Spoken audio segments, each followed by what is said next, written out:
Er zijn mensen die vandaag al de impact van klimaatverandering ondervinden. Vooral degenen die op kleine eilanden leven. En ook zij zijn op deze klimaatconferentie vertegenwoordigd. I'm sitting next to Angelica from Samoa, one of the Pacific Islands, and she will tell us a bit more about the impact of climate change she already notices, experiences at her country.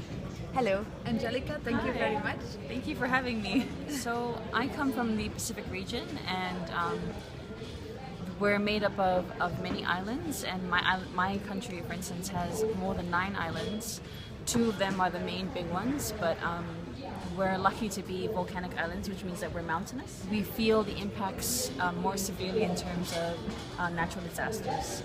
So recently, within the past 10 years, we've had more extreme cyclones, tropical storms, and that just means that we've had to be more vigilant. For other islands in the Pacific region, though, because a lot of them are low-lying atolls, so they're just probably about 2 meters above seawater level. Mm-hmm. For them, it's very different.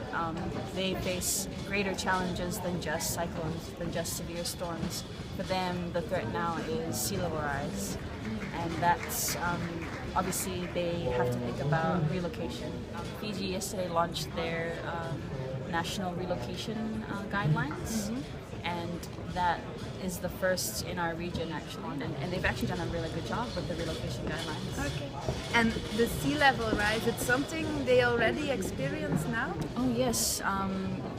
The Prime Minister touched on a community, an island community that had to be relocated because of this issue of sea level rise. Yeah. We might be on different sides of the world, and we might be facing different things. For instance, like Greenland and Iceland, they're melting, and us, we're drowning. Like those 2 contrasts, but it's all the same issue, and that's global warming and climate change. Ik sta hier naast Alfred. Alfred is living in the Pacific Islands. On what island do you live? From Fiji. From Fiji, yeah, great.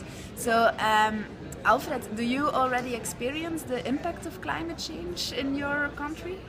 Yes, we've already started experiencing the impacts of climate change, and every year the impacts are quite severe and it's more frequent. So impacts in terms of flooding, cyclones, droughts, severe hot weather, and also at the community level, people are losing their food, losing their source of water, and at the same time they are getting poorer and poorer.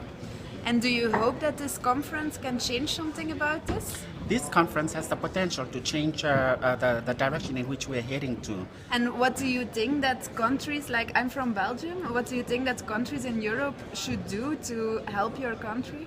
I think countries in Europe should actually commit to raise the ambition to phase out coal and ensure and to get to a zero carbon economy as soon as possible. So we don't have a final decision yet, but so far, are you happy with the result of this COP? Yes, I'm quite happy with the current draft of the outcomes of the decision text of the COP, because we are actually heading in the right direction, and we have made so much progress since yesterday. There are some things that need to be strengthened in terms of loss and damage and adaptations, and I'm pretty optimistic because negotiations are still going on, and I'm very, very hopeful that by the end of the day we will have a very, very strong outcome.